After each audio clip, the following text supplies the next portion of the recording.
Situation at present ಅಲ್ಲಿ ಹೇಗಿದೆ ಅನ್ನೋದನ್ನ ನೋಡೋಣ. ಸರೆಂಡರ್ ಕಾರ್ಡ್ ಅನ್ನ ತಗೊಂಡಿದ್ದೀನಿ. ಸರೆಂಡರ್ ಟು ಪ್ರಯರ್ ಅಂತ ಕೊಡ್ತಾ ಇದ್ದಾರೆ. ನೀವು ಪ್ರಯರಿನ ಕಡೆಗೆ ಹೆಚ್ಚು ಗಮನವನ್ನ ಕೊಡಿ, ಸ್ವಲ್ಪ ದೇವರ ಕಡೆಗೂ ಹೆಚ್ಚು ಗಮನವನ್ನ ಕೊಡ್ಬೇಕಾಗತ್ತೆ. ಯಾವಾಗ ನೀವು ದೇವರನ್ನ ತುಂಬ ಹೃದಯದಿಂದ ಪ್ರಾರ್ಥನೆಯನ್ನ ಮಾಡಿ ನನಗೆ ಸಹಾಯವನ್ನ ಮಾಡು ಅಂತ ಕೇಳ್ತಿರೋ, ಆಗ ಅದೆಲ್ಲ ಸಮಸ್ಯೆಗಳಿಂದ ನೀವು ಆಚೆ ಬರ್ತೀರಾ. ಮಾಡೋದ್ರಿಂದ, ದೇವರನ್ನ ನೀವು ಧ್ಯಾನ ಮಾಡೋದ್ರಿಂದ ನಿಮ್ಗೆ ಏನ್ ಸಿಗುತ್ತೆ, ಯಾವುದೇ ರೀತಿಯ ಗೊಂದಲಗಳಿಗೆ ಅಥವಾ ಯಾವುದೇ ರೀತಿಯ ಸಮಸ್ಯೆಗಳು ನಿಮ್ಮಲ್ಲಿ ಇದ್ರೂ ನಿಮ್ಮ ಲವ್ ಲೈಫಿನ ವಿಚಾರವಾಗಿ ನಿಮ್ಗೆ ಆನ್ಸರ್ಗಳು ಸಿಗುತ್ತೆ, ಮತ್ತೆ ಸಪೋರ್ಟ್ ಕೂಡ ನಿಮ್ಗೆ ದೇವ್ರ ಕಡೆಯಿಂದ ಸಿಗುತ್ತೆ ಅನ್ನುವಂತಹದ್ದು ನಿಮ್ಗೆ ಹೇಳ್ತಾ ಇದ್ದಾರೆ. ಅಟ್ ಪ್ರೆಸೆಂಟ್ ಅಲ್ಲಿ ಲವ್ ಸಿಚುಯೇಷನ್ ನಿಮ್ಗೆ ಬಾಟಮ್ ಆಫ್ ದ ಟಕ್ ಬಂದಿರುವಂತಹದ್ದು ರೆಫ್ಯೂಸಿಂಗ್ ಆಫರ್. ಯಾವುದೋ ಕೆಲವೊಂದು ನಿಮ್ಮ ಲವ್ ಲೈಫಿನ ವಿಚಾರವಾಗಿ ಆಫರ್ ಗಳನ್ನ ರೆಫ್ಯೂಸ್ ಮಾಡ್ತಾ ಇರುವಂತಹದ್ದು ಅಥವಾ ಮಿಸ್ಡ್ ಆಪರ್ಚುನಿಟಿ ಅನ್ನುವಂತಹದ್ದು ರೆಪ್ರೆಸೆಂಟ್ ಆಗ್ತಾ ಇದೆ. ಯಾಕೋ ನೀವು ಮಿಸ್ ಮಾಡ್ಕೋತಾ ಇದ್ದೀರಾ ಕೆಲವೊಂದು ಆಫರ್ಸ್ ಗಳನ್ನ ಅನ್ನುವಂಥದ್ದು ರೆಪ್ರೆಸೆಂಟ್ ಆಗ್ತಾ ಇದೆ. ಏನೋ ಒಂದು ರೀತಿಯ ಧ್ಯಾನ ಮಾಡ್ತಾ ಇರುವಂತದ್ದು, ಚಿಂತೆಯನ್ನ ಮಾಡ್ತಾ ಇರುವಂತದ್ದು ರೆಪ್ರೆಸೆಂಟ್ ಆಗ್ತದೆ. ಪಾಸ್ಟಿನಲ್ಲಿ ನಿಮ್ಮ ಲವ್ ಲೈಫಿನ ವಿಚಾರವಾಗಿ ಒಂದು ನ್ಯೂ ಐಡಿಯಾ ಇತ್ತು, ಏನೋ ಒಂದು ರೀತಿಯ ಹೊಸ ಹೊಸ ಐಡಿಯಾಗಳನ್ನ ಮಾಡ್ಕೊಂಡಿದ್ರಿ. ಲವ್ ಲೈಫಿನ ವಿಚಾರವಾಗಿ ನಿಮ್ಮ ಆಪರ್ಚುನಿಟಿ ಕೂಡ ಚೆನ್ನಾಗಿಯೇ ಇತ್ತು. ಆದ್ರೆ ನಿಮ್ಮ ಲವ್ ಲೈಫಿನ ವಿಚಾರದಲ್ಲಿ ಕಿಂಗ್ ಆಫ್ ಸೋರ್ಸ್, ನೀವೇನನ್ನ ನಿಮ್ಮ ಲವ್ ಲೈಫಿನ ವಿಚಾರವಾಗಿ ಏನನ್ನ ಎಕ್ಸ್ಪೆಕ್ಟ್ ಮಾಡಿದೀರಾ ಪಾಸ್ಟಿನಲ್ಲಿ ಅಂದ್ರೆ, ಲವ್ ಲೈಫಿನಲ್ಲಿ ಒಂದು ಕ್ಲಿಯರ್ ಇರಬೇಕು, ಕ್ಲಾರಿಟಿ ಇರಬೇಕು, ಮತ್ತೆ ಯಾವುದೇ ವಿಚಾರ ಕೂಡ ನಿಮ್ಮ ಲವ್ ಲೈಫಿನ ವಿಚಾರದಲ್ಲಿ ಮುಚ್ಚುಮರೆ ಅನ್ನೋದು ಇರಬಾರ್ದು. ಸ್ಪಷ್ಟವಾಗಿರ್ಬೇಕು, ಸ್ಪಷ್ಟವಾಗಿ ಹೇಳ್ಬೇಕು, ಏನ್ ಹೇಳ್ಬೇಕೋ ಅದು ಸ್ಪಷ್ಟವಾಗಿ ಹೇಳ್ಬೇಕು ಅನ್ನುವಂತಹದ್ದು ಎಕ್ಸ್ಪೆಕ್ಟ್ ಮಾಡುವಂತಹದ್ದು ಪ್ರೀತಿಯ ವಿಚಾರದಲ್ಲಿ. ಮತ್ತೆ ಕ್ಲಿಯರ್ ಆಗಿರ್ಬೇಕು. ಏನು ಅಂದ್ರೆ ನಿಮ್ಮ ಲವ್ ಲೈಫಿನಲ್ಲಿ ಒಂದು ಸ್ಟ್ರಾಂಗ್ ಆಗಿರ್ಬೇಕು, ಸ್ಟ್ರಾಂಗ್ ಬಾಂಡೇಜ್ ಇರಬೇಕು, ಮತ್ತೆ ಯಾವುದೇ ರೀತಿಯ ಚೈಲ್ಡಿಶ್ ಬಿಹೇವಿಯರ್ ಅನ್ನ ಮಾಡಬಾರ್ದು ಅನ್ನೋದು ಪಾಸ್ಟಿನಲ್ಲಿ ನೀವು ಎಕ್ಸ್ಪೆಕ್ಟ್ ಮಾಡಿರೋಂಥದ್ದು ರೆಪ್ರೆಸೆಂಟ್ ಆಗ್ತಾ ಇದೆ. ನೀವು ಅದೆಲ್ಲ ಎಕ್ಸ್ಪೆಕ್ಟ್ ಮಾಡಿದಾಗ ಯಾವಾಗ ನಿಮ್ಗೆ ಅದು ಸರಿ ಹೋಗಲ್ಲ ಅನಿಸ್ತೋ ಆಗ ನೀವು ಪ್ರೀತಿಯಿಂದ ಮುಂದೆ ಬಂದಿರುವಂತಹದ್ದು ಬಿಟ್ಟು ಮುಂದೆ ಬಂದಿರುವಂತಹದ್ದು ರೆಪ್ರೆಸೆಂಟ್ ಆಗ್ತದೆ.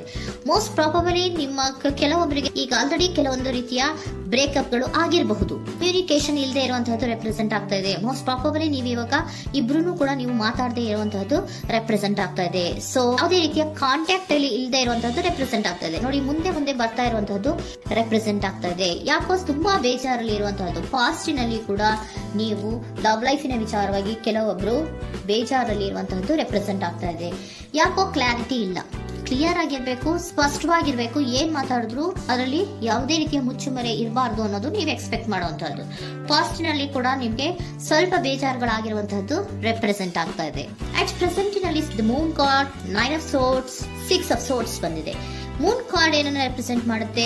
ಇಲ್ಯೂಷನ್ ಅನ್ನ ರೆಪ್ರೆಸೆಂಟ್ ಮಾಡುತ್ತೆ, ಕೆಲವೊಂದು ರೀತಿಯ ಭ್ರಮೆಗಳನ್ನ ರೆಪ್ರೆಸೆಂಟ್ ಮಾಡುತ್ತೆ, ಆತಂಕಗಳನ್ನ ರೆಪ್ರೆಸೆಂಟ್ ಮಾಡುತ್ತೆ.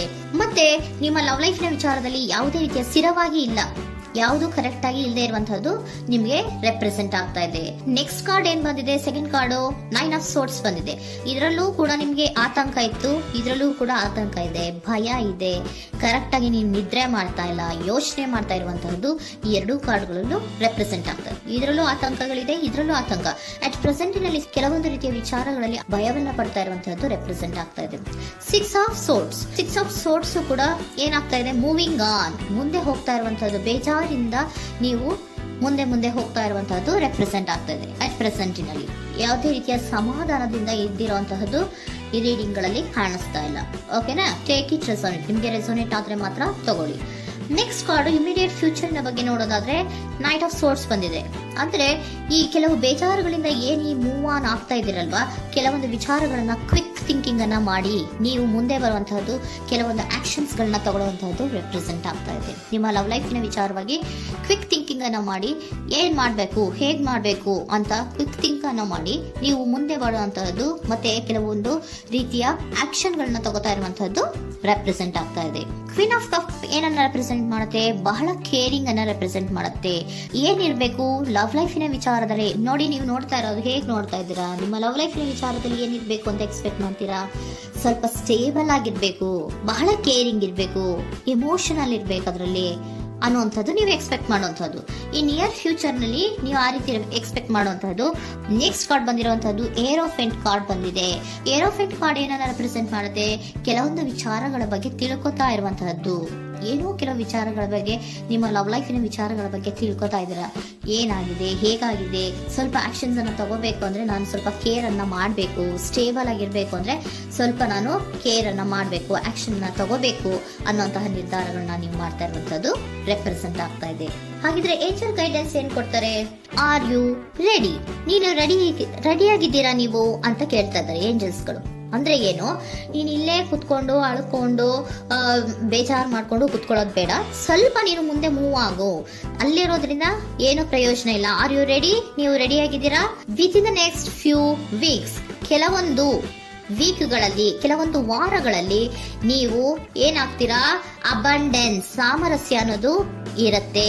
ಇಂಪ್ರೂವಿಂಗ್ ಹೆಲ್ತ್ ಅಂದ್ರೆ ಏನು, ನೀವು ಯೋಚನೆ ಮಾಡಿ ಏನ್ ನೀವು ಈ ಆರೋಗ್ಯವನ್ನ ಹಾಳು ಮಾಡ್ಕೊಂತ ಇದ್ದೀರಾ.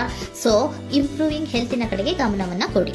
ಆತಂಕವನ್ನ ಮಾಡ್ಕೊಂಡು ಭಯವನ್ನ ಪಡ್ಕೊಂಡು ಮುಂದೆ ಹೋಗ್ಬೇಕಲ್ಲ ಅಂತ ನೀವು ದಿನ ಹೆಂಗೆ ಕಾಲವನ್ನ ಮುಂದೆ ಹಾಕ್ತಾ ಇದ್ದೀರೋ ಅದಕ್ಕೆ ಏನ್ ಹೇಳ್ತಾ ಇದ್ದಾರೆ? Are you ready? ಮುಂದೆ ಬರೋದಕ್ಕೆ ನೀನ್ ರೆಡಿ ಆಗು. ಅಲ್ಲೇ ಕೂತಿರೋದ್ರಿಂದ ಯಾವುದೇ ರೀತಿಯ ಪ್ರಯೋಜನ ಇಲ್ಲ. ಸ್ವಲ್ಪ ನಿಮ್ಮ ಹೆಲ್ತಿನ ಕಡೆಗೆ ಗಮನವನ್ನ ಕೊಡಿ. ಸಮೃದ್ಧಿ ಅನ್ನೋದು ಬಂದೇ ಬರುತ್ತೆ, ಸಾಮರಸ್ಯ ಅನ್ನೋದು ಇದ್ದೇ ಇರುತ್ತೆ ಅನ್ನೋದು ಹೇಳ್ತಾ ಇದ್ದಾರೆ.